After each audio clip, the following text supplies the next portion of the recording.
My brother said it casually, the way people do when they don't expect resistance.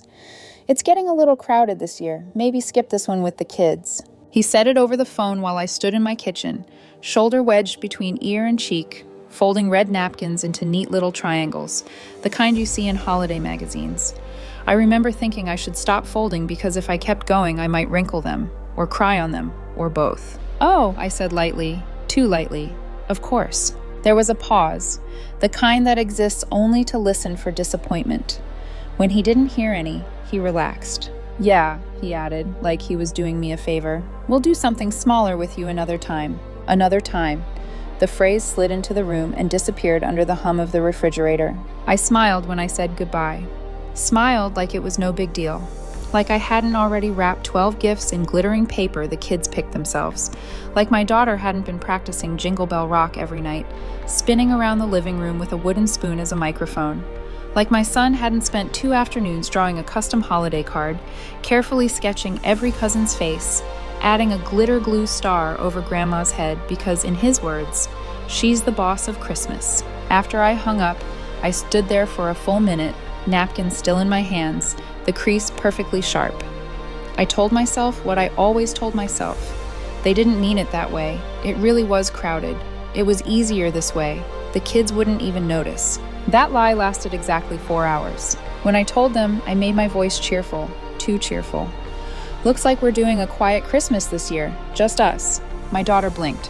"But what about the karaoke?" I hesitated, just a fraction of a second, long enough for her to notice. "Not this year," I said.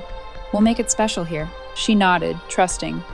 My son asked if he should still bring the card to Grandma next time. I said yes, of course, always yes. Christmas Day arrived without ceremony. No rush, no coats piled by the door, no frantic head count of cousins. We ate leftover mac and cheese at noon because no one was waiting on a turkey. I lit the cinnamon candle anyway. I put on soft music. I told them this was our tradition now, quiet Christmas. I made it sound intentional, like a choice. They tried. God, they tried. My daughter sang anyway, her voice echoing off the walls instead of bouncing off a room full of people. My son taped his card to the fridge so it could still be part of Christmas. That night, after they fell asleep, I sat on the floor surrounded by gifts that no longer had a destination.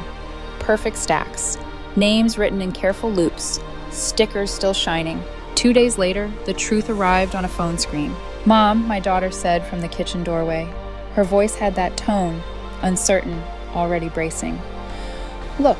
She held out her phone. TikTok was open, not even private. Hashtags floating under the video, like confetti. Hashtag Christmas chaos. I didn't take the phone right away. I already knew.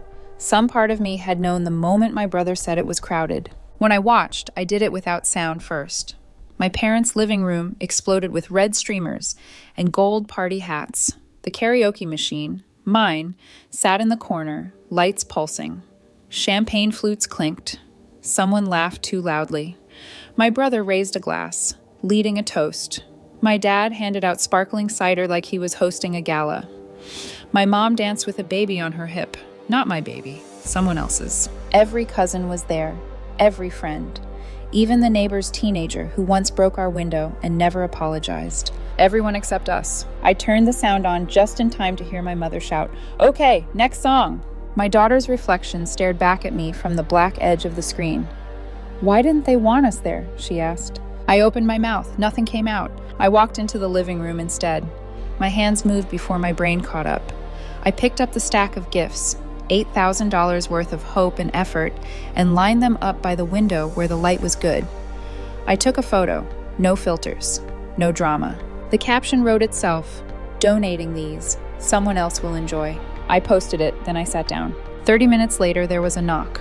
Not a polite one, not angry either, just urgent. My dad stood on the porch, pale, no jacket, his breath fogging the cold air. For a second, I almost invited him in out of reflex. Old habits reaching for old roles. Instead, I opened the door just enough to feel the cold. "You said skip this year," I told him calmly. So we did. His mouth opened, closed. He looked past me, like he expected to see the kids running up behind me. I smiled again, smaller this time. "It's fine," I said, using the same tone I'd used with my brother. Then I closed the door, quietly, firmly. I leaned my back against it and slid down until I was sitting on the floor. They never said it outright, but the pattern had always been there. I was the one who helped. My brother was the one they celebrated. Last March, when their groceries ran short, I sent $300, quietly. When the water heater broke, I covered it. When Dad needed dental work, $1,100 they forgot to reimburse, I didn't remind them. It was always temporary, just until things settled down. Things never settled. My brother showed up late to dinners with store-bought pie and got praised like he built the table himself. When my car broke down last summer, I didn't ask for help. I took on extra freelance work, skipped meals, paid for it myself. 3 weeks later, I watched a video of my parents surprising him with new tires. When my daughter made the honor roll, there was silence. When my nephew barely passed summer school on the second try, my mom baked a cake. Still, I stayed quiet. Told myself next time would be different. This Christmas was supposed to be that next time. I'd planned for months.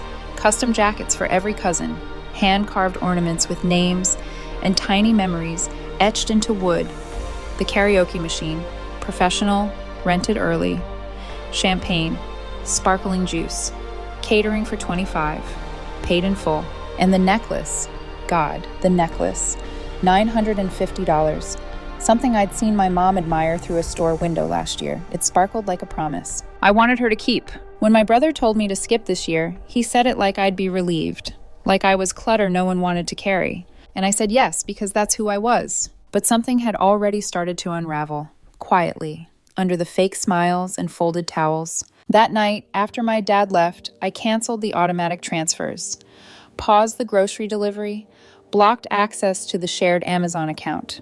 Small things, invisible things, they felt like gasoline in my blood. And somewhere in the other house, the karaoke machine kept playing. I sat in the dark living room, the glow of Christmas lights reflecting off unopened gifts, and for the first time, I didn't feel sad. I felt awake. Once the door closed behind my father, the house went quiet in a way that felt unnatural, like the pause after a glass shatters, but before it hits the floor. I stayed there for a long time, listening to the heater click on and off, replaying the sound of my brother's voice in my head. It's getting crowded, as if we were furniture, as if my children were extra chairs someone forgot to put away. The thing about patterns is that you don't see them while you're inside them. You just call them habits. Traditions, family quirks. It wasn't until that night, sitting among gifts that suddenly felt radioactive, that I began to line the moments up end to end. And once I did, I couldn't unsee them. I was always the one who filled in the gaps, the quiet fixes, the silent rescues. When my parents' fridge went out, I replaced it before they could ask. When the electricity bill spiked one winter, I paid it and told them it was an early Christmas present. When my mother complained about the price of groceries, I signed her up for a delivery service under my account, told her it was a promotion. She never asked how long the promotion lasted. My brother never did any of that. He didn't have to. He was the one they worried about, the one they hovered over, the one who needed encouragement. Encouragement looked a lot like money, and praise, and excuses. He lived at home until he was 30 and never paid rent. I moved out at 19 and still sent money back. When he forgot birthdays, it was brushed off as him being busy. When I forgot once, it was mentioned for years. Remember when you didn't call your mother? Like a family joke that only ever landed on me. The kids noticed more than I wanted to admit. They noticed when Grandma didn't call after the pneumonia scare. When Grandpa never came to the school concert, even though I sent videos, reminders, links. When my mom replied to the concert video with, "He's cute, but why does he wear those glasses?" That was it. No clapping emojis, no heart. I swallowed it all, smiled through it, told myself love looked different for different people. Thanksgiving was the first crack I couldn't plaster over. I hosted, cleaned every inch of the apartment until my hands smelled like lemon and bleach. Cooked for 14 people. Turkey, stuffing, vegetables, no one touched, 2 pies from scratch. My daughter folded napkins into little fans and practiced setting the table like it was a performance. My son made place cards, carefully spelling each name, even the ones that never bothered to spell his. Everyone came. 8 people left early. Not one said thank you, not one. 2 days later, my mom texted me a screenshot of a Facebook memory. Remember when your brother hosted that amazing Thanksgiving? 1 picture, 1 plate of takeout, 0 irony. I stared at it for 5 minutes before replying. You know I hosted this year, right? She responded with a thumbs up emoji. That was the moment something shifted. Not loudly, not dramatically, just a slow, crawling realization settling into my chest. I wasn't family, I was a resource. Once I named it, the truth was everywhere. When my sister-in-law's birthday came around, they sent flowers and wrote public tributes. For mine, a happy day in the group chat at 9:48 p.m. When my kids accomplished something, it was nice. When my nephew did anything at all, it was celebrated. My parents loved having grandchildren. They just didn't love my children. And still, I tried to make Christmas different. $8,000 over 4 months. Not on nonsense, on intention, on hope, on the fantasy that this year, if I gave enough, planned enough, paid enough, we'd finally be included without question. I told myself it wasn't about the money. And that was true. It was about belonging, about wanting my kids to feel chosen. When my brother told me to skip this year, he said it gently, casually, like it was the most reasonable thing in the world. Like I'd be relieved not to bring extra bodies into the house. I said yes, because that's who I had been trained to be. The agreeable one. The one who didn't rock the boat. But underneath the yes, something was breaking. I stopped the automatic transfer that same night. Paused the grocery delivery. Blocked access to the shared Amazon Prime account. Tiny acts of rebellion. Almost invisible. But each one sent a spark through me. A reminder that I existed outside of what I provided. Then came the TikTok. My daughter holding up the phone. My son asking why Grandpa didn't want his drawing. That was the final push. I didn't sleep much that night. Not because I was sad, but because my mind wouldn't stop racing. Not with revenge fantasies, with clarity, with a strange, unfamiliar calm. The next morning, I stood in front of the bathroom mirror and barely recognized myself. Not in a frightening way, in a free one. There was nothing left to lose. I braided my daughter's hair slowly, carefully, like I was anchoring myself to the moment. Packed snacks for the car, told the kids we were just dropping something off. Are we still doing karaoke? My daughter asked, hopeful. I forced a smile. Not today. We drove in silence. Christmas music played softly on the radio until I turned it off halfway through Silent Night. 3 blocks from my parents' house, I started seeing the cars. Dozens of them. Parked on sidewalks, spilling onto neighbors' lawns.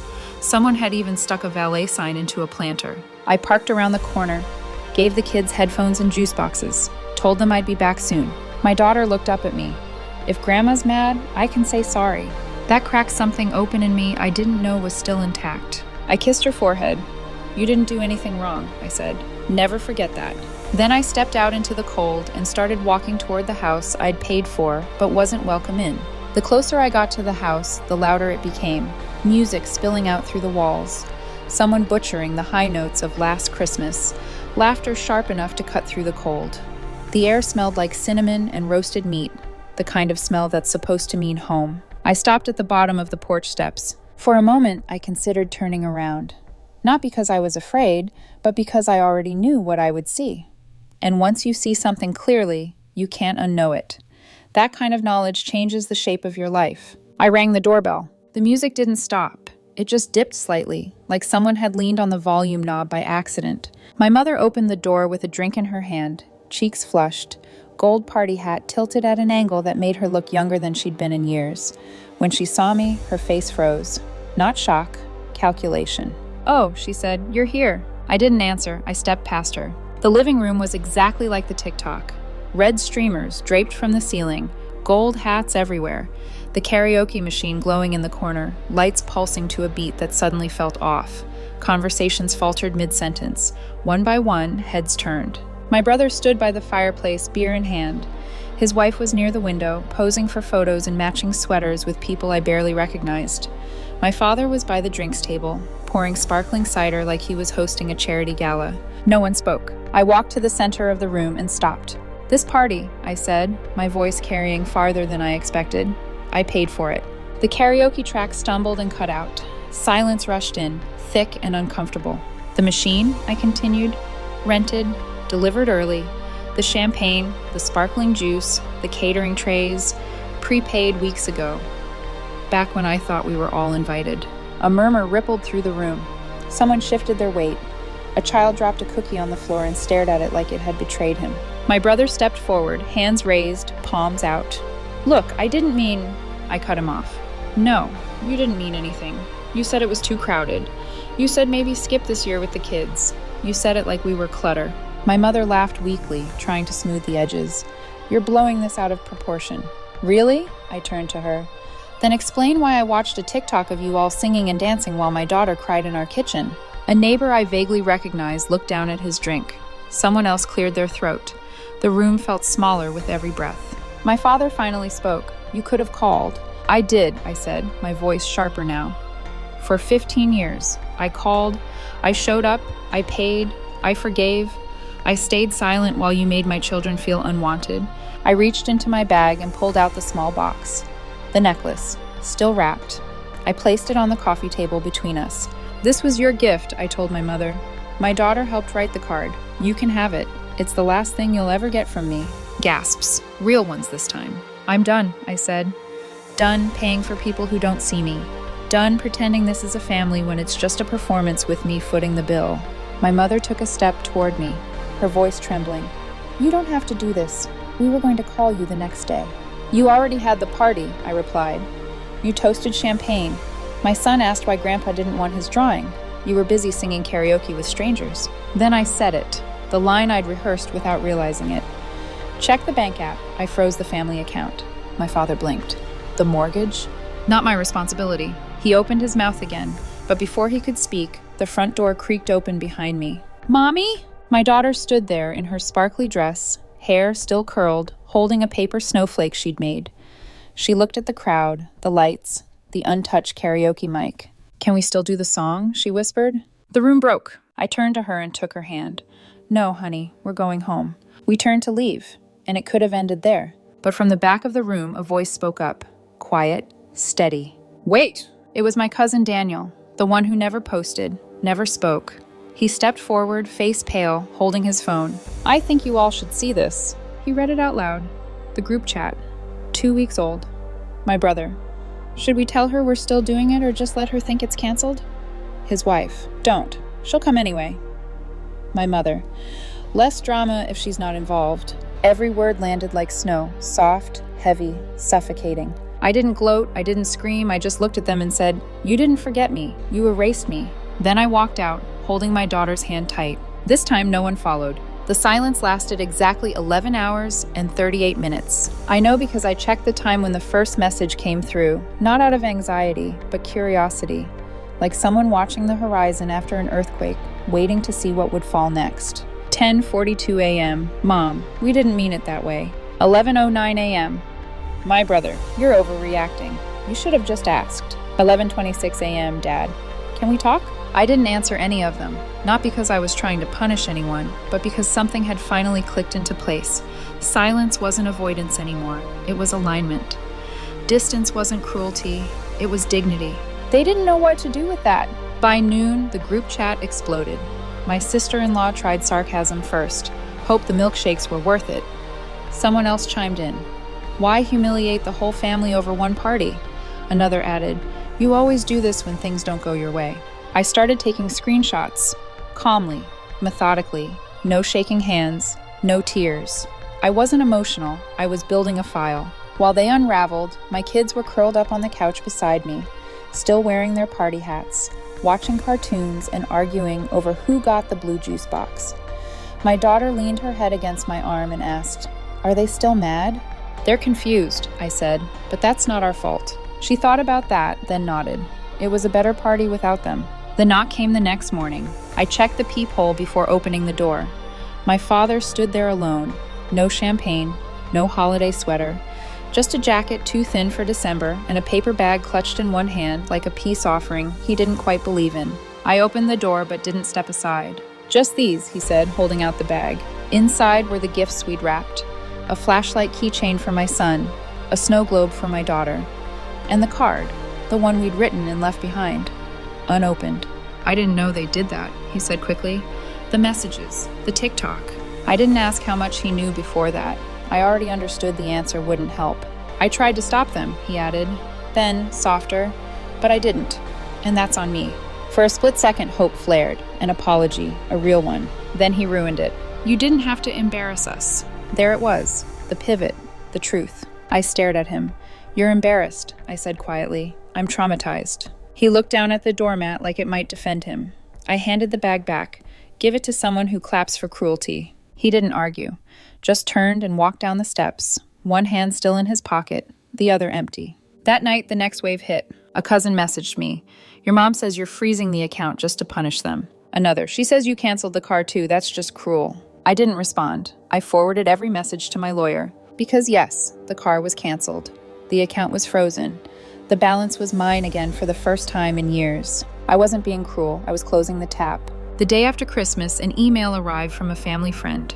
Subject line, "What happened?" Inside was a screenshot of a Facebook post. My mother, smiling beside my brother, holding a coffee mug. Grateful for the people who show up, not just when it's easy. I laughed out loud, a sharp, humorless sound. There she was again, performing. The family stage, the guilt theater. I replied with one thing, the TikTok link. No explanation, no context. 3 hours later, my aunt messaged me. "She's crying. Hope you're happy." No, I wasn't happy. But for the first time, I was free. 5 days after the party, the school called. The receptionist's voice was careful. "Your mother stopped by today. Said she was dropping something off. Asked to see your daughter." My stomach dropped. "She didn't get past the front desk," the woman continued. "But she insisted she had a right." I drove there immediately. They handed me a box. Inside were my daughter's art project. The mug, the card, everything we'd wrapped with care, returned like trash. On top was a note written in my mother's looping script. "Stop punishing us. The kids deserve to decide for themselves." That was the moment something hardened inside me. I scanned everything, saved it, backed it up, labeled the folder Boundaries. Then I wrote one message, no emotion, no openings. "You are not to approach the school again. If you wish to communicate, do so through my attorney. This is a legal boundary." 3 hours later, my dad replied, "If you think you can cut us off and keep the grandkids, you've got another thing coming." I sent the screenshot to my lawyer with the subject line, "Just in case." That night, I lit a candle. Not for them, for me. For the version of myself I was finally letting go. The silent, giving shadow who waited for gratitude that never came. My kids slept in the next room, warm and safe. That was all I'd ever wanted.